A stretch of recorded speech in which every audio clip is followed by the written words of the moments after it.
Bismillahirrahmanirrahim. Oke, hari ini kita akan coba untuk membaca sebuah buku, ya, Django 4 by example, Django 4 dengan contoh. Ini edisi keempat, ditulis oleh Antonio Mille.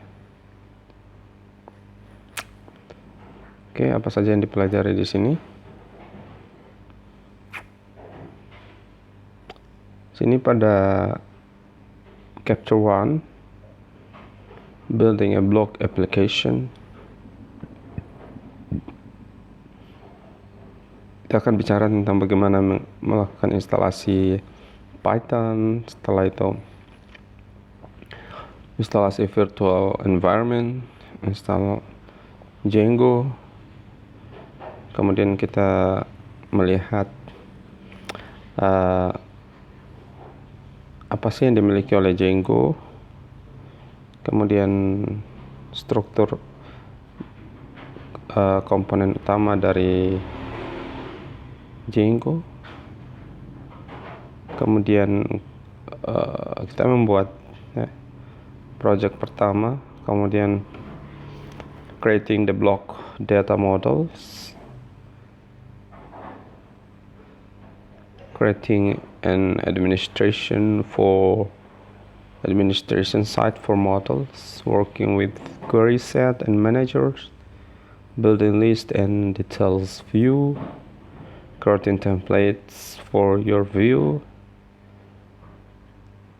Dan pada bab 2 kita mempelajari enhancing your block with advanced feature. Ya, kita menambah atau meningkatkan fitur-fitur yang lebih advance dalam blog kita, ya. Kalau kita di antaranya kita menggunakan URL untuk model, kemudian kita membuat CEO, kita memodifikasi URL, modifikasi view, modify canonical URL, kemudian kita menambah pagination.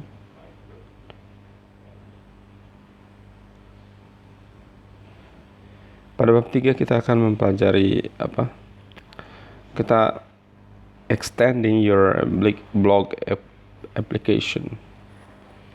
Kita memperluas aplikasi blog kita.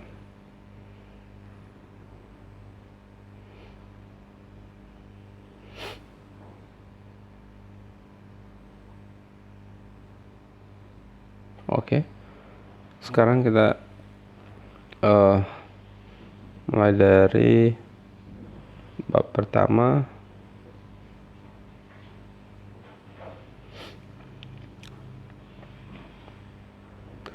Building a blog application. Yeah. In this book, you will learn how to build professional Django project. This chapter will teach you how to build Django application using main component of the framework. Before starting our first Django project, let's take a moment to see what you will learn. In this chapter will give you a general overview of the framework.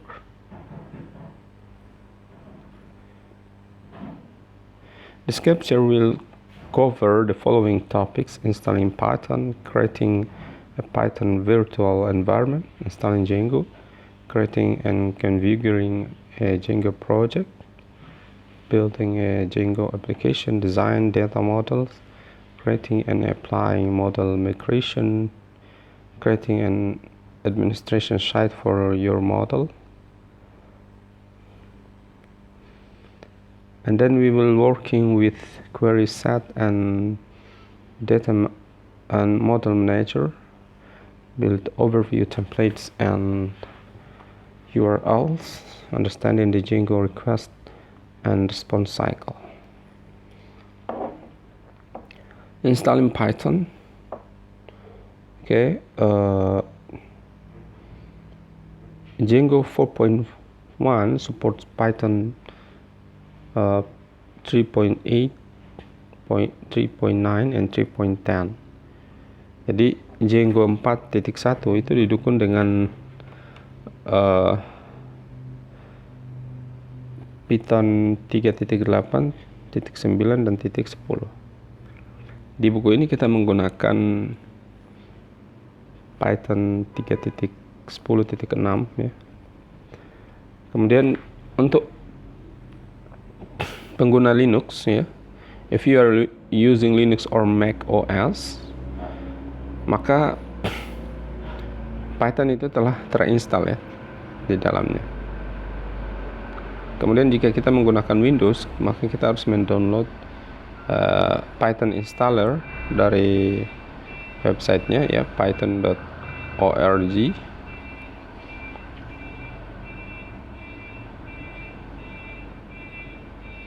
Open the command line shell prompt of your machine.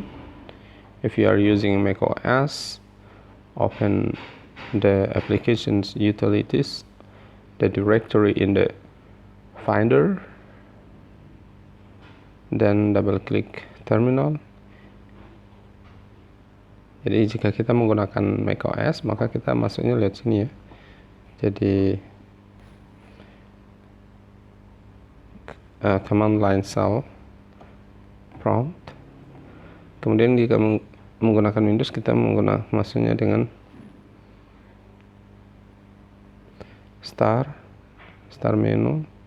Kemudian kita ketik cmd pada search box. Kemudian kita klik command prompt application to open it. Verify that Python is installed into your machine. Typing the following prompt. Jadi prompt yang kita gunakan adalah Python ya. Ya, kalau kita masuk jika kita menggunakan Linux, kita masuk ke terminal, kemudian kita ketik promptnya ya, itu Python. Namun jika kita menggunakan Windows, kita kita klik start menu, kemudian kita ketik ke cmd pada search box, kemudian kita tulis command promptnya adalah Python.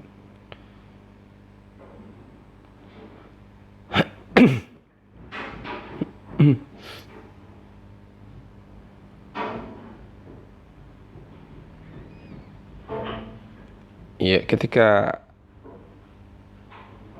kita klik, kita tulis perintah atau prompt Python dan hasilnya kemudian keluar ini ya, misalkan 3.10 Python 3.10.6 ya. Itu artinya bahwa komputer kita telah terinstall dengan Python dengan versi 3.10. Kemudian kita membuat virtual environment ya. Di sini ketika when you write Python application, you will usually use package and modules that are not included in the standard Python library. Jadi jika kita membuat aplikasi yang mana kita menggunakan package dan model yang tidak terdapat di dalam library Python, tidak terdapat dalam library Python, maka kita harus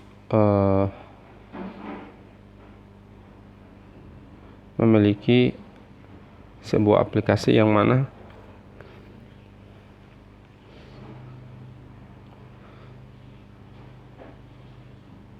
mensyaratkan versi setiap modul yang berbeda. Jadi begini, ketika kita membuat aplikasi dengan Python di mana setiap aplikasi itu mensyaratkan ada modul yang harus ada package atau modul yang berbeda, maka hal ini akan lebih aman, akan lebih safety jika kita memiliki virtual environment, supaya tidak terjadi crash ya antara ketika kita membuat aplikasi yang satu dengan aplikasi yang berikut.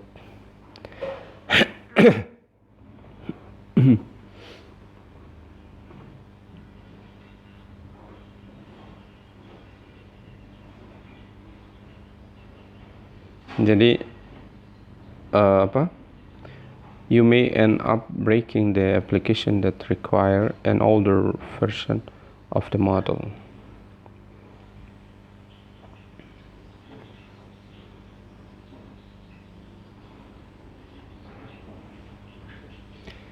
Yeah, to address this issue, you can use Python virtual environments.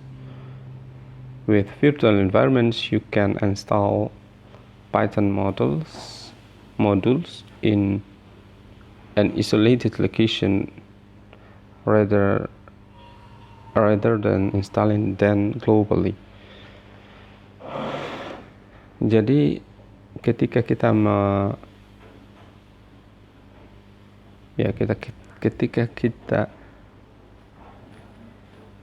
menginstal virtual environment, maka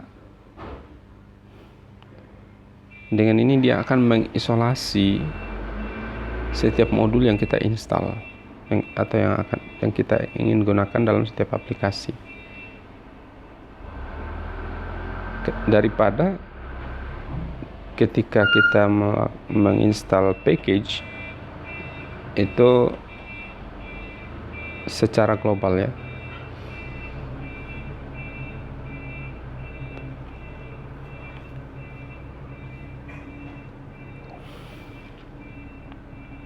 Ya, setiap virtual environment dari Python memiliki binary, dan ini independen ya dari setiap kita melakukan instalasi package.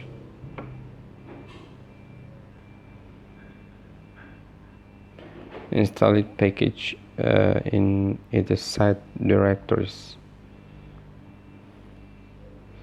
Ya, sejak Python 3.3, Python memiliki library VNV virtual environment yang mana dia mensupport untuk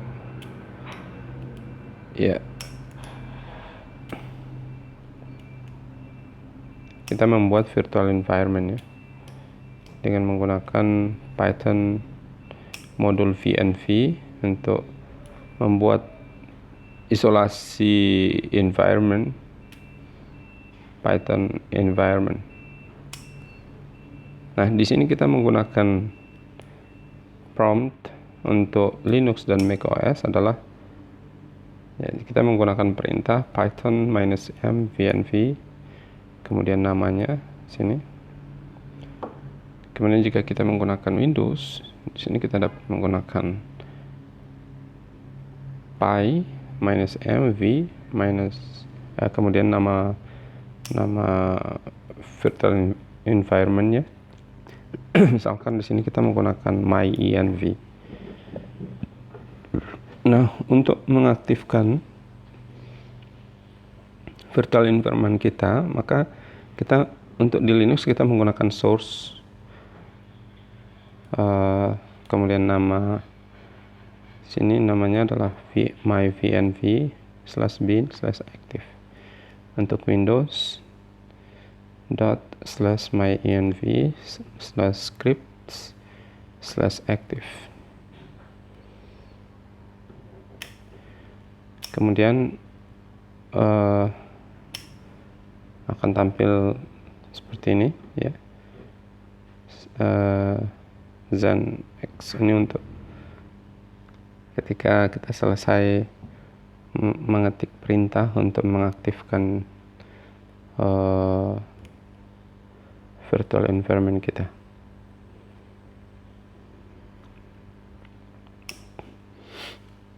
Untuk informasi lebih lanjut kita bisa masuk pada doc.python.org.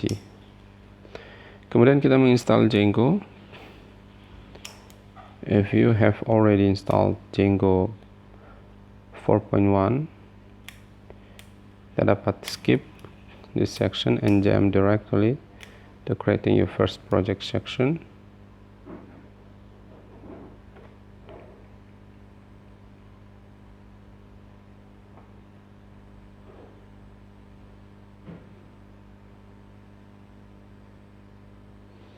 Installing Django with pip.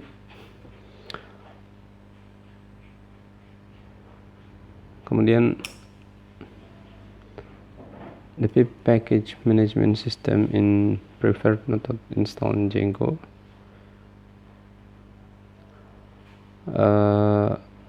System management, ya. Jadi pip merupakan sebuah package management system yang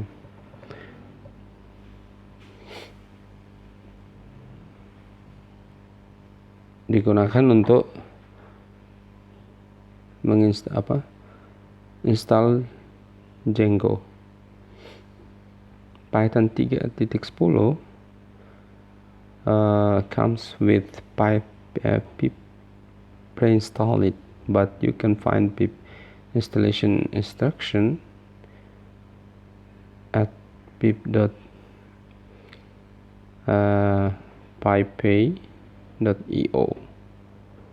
Run the following command at the cell prompt to install Django with pip. Instruksinya ini, ya, jika kita ingin menginstal Django dengan perintah pip install Django, ya, 4.1.0. Nah, setelah kita sukses menginstalnya, kita dapat menulis perintah untuk mengetahui versinya, yaitu Python -m Django version.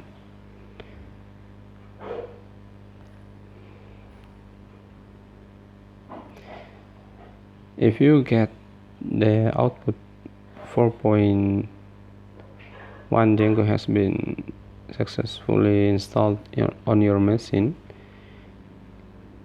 If you get the message no module name Django is not installed in your machine.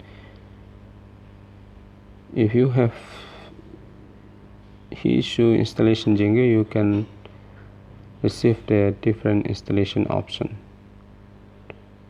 Jadi mungkin saja terjadi ketika kita setelah menginstal, kemudian kita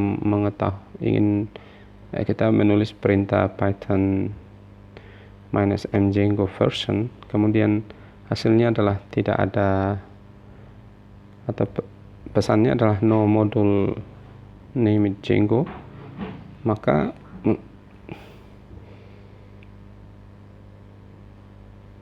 kita dapat menginstal dengan melihat perintah yang ada pada, atau instruksi yang ada pada Django project, ya.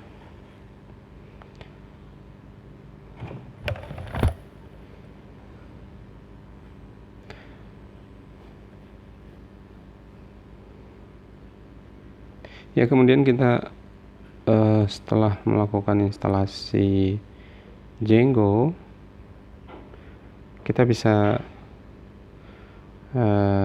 menginstal sebuah package requirement text, yang mana dengan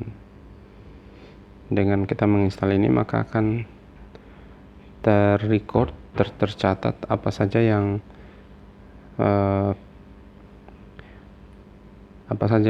package yang terinstall dalam sebuah modul atau dalam sebuah aplikasi yang kita sedang kerjakan.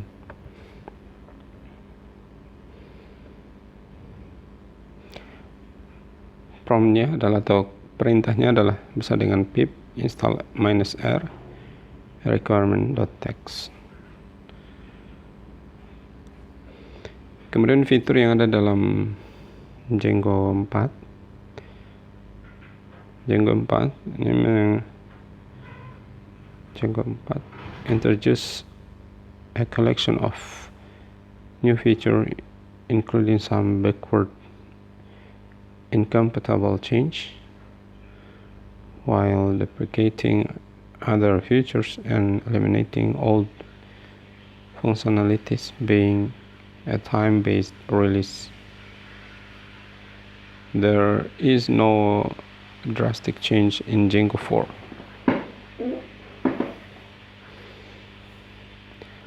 While Django 3 included for the first time asynchronous server gateway interface (ASGI) support, Django 4.0 adds several features such as functional unique constraints for Django modules,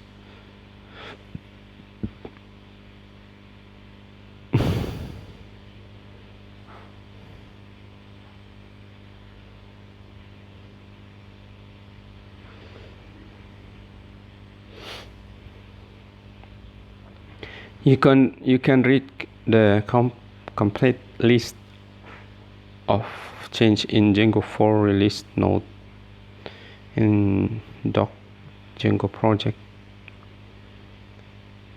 and the Django 4.1 release note in djangoproject.com release.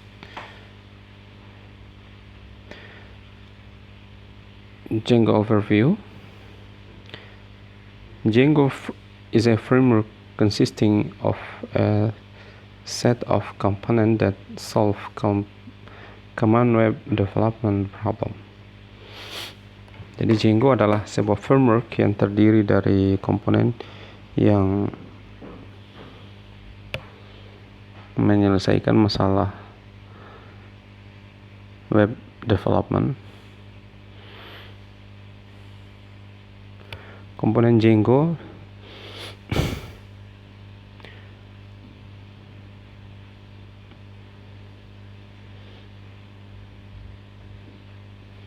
separate responsibility.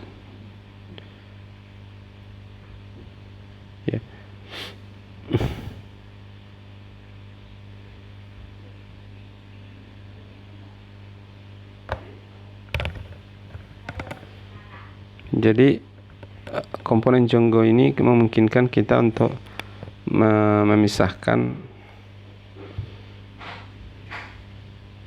layer dari setiap framework, setiap kerangka kerja. Misalkan layer database diketahui tentang menampilkan data, kemudian layer template dan seterusnya. Django menawarkan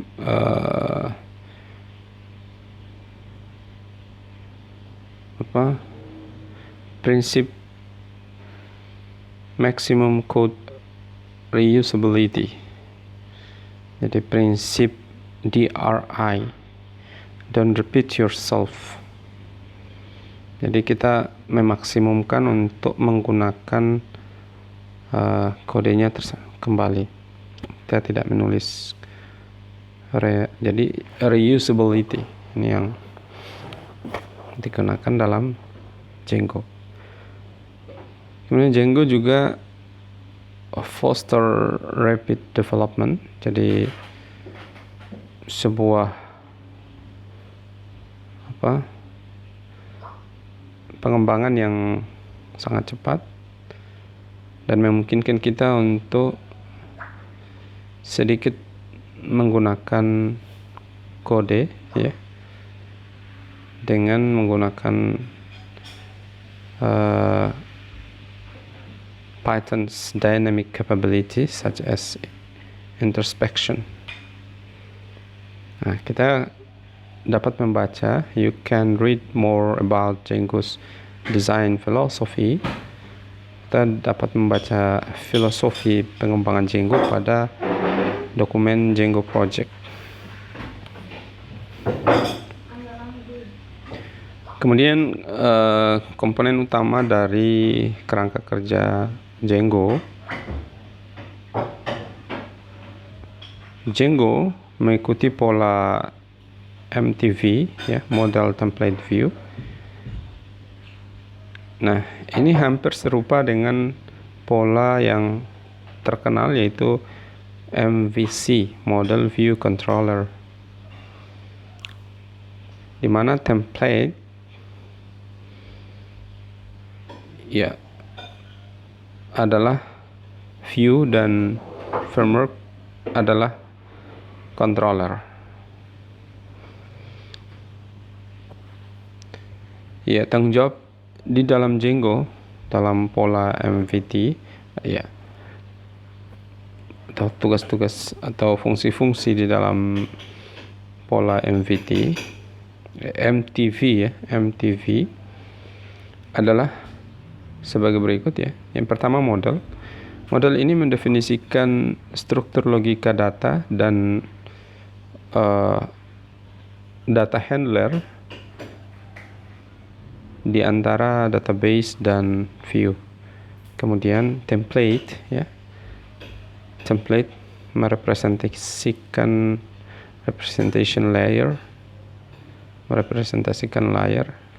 layer. Django menggunakan template plain text system yang keep everything that the browser renders.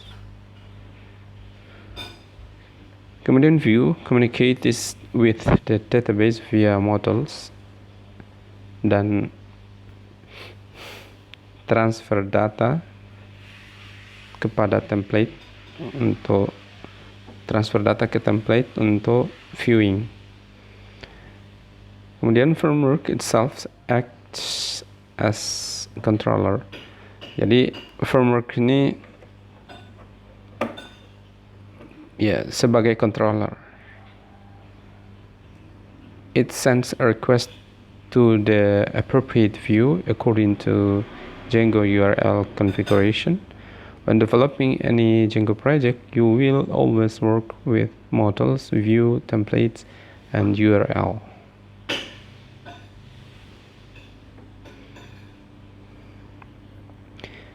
Ini adalah Django arsitekturnya, ya.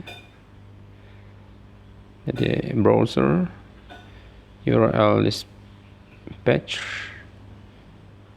template, view, model, database. Sini adalah bagaimana Django kerja. Yang pertama, web browser meminta sebuah halaman dengan URL dan web server menyampaikannya kepada HTTP request Django. Yang kedua, Django menjalankan runs through it configure, menjalankan URL-nya, pola URL, kemudian dia akan berhenti ketika first one that match to the URL request. Jadi ketika sudah sesuai dengan salah satu URL, kan dia berhenti. Kemudian Django mengeksekusi view yang sesuai dengan pola URL. Kemudian view menggunakan data model to retrieve information from database. Kemudian data model provide information and behavior. Jadi model data ini menyediakan definisi data dan behaviornya, perilakunya. They are used to require database, yang digunakan untuk memanggil, used to query database. The view renders a template, display data and returns with an HTTP response. We will get back to the Django request cycle at the end of this capture in the request response cycle section.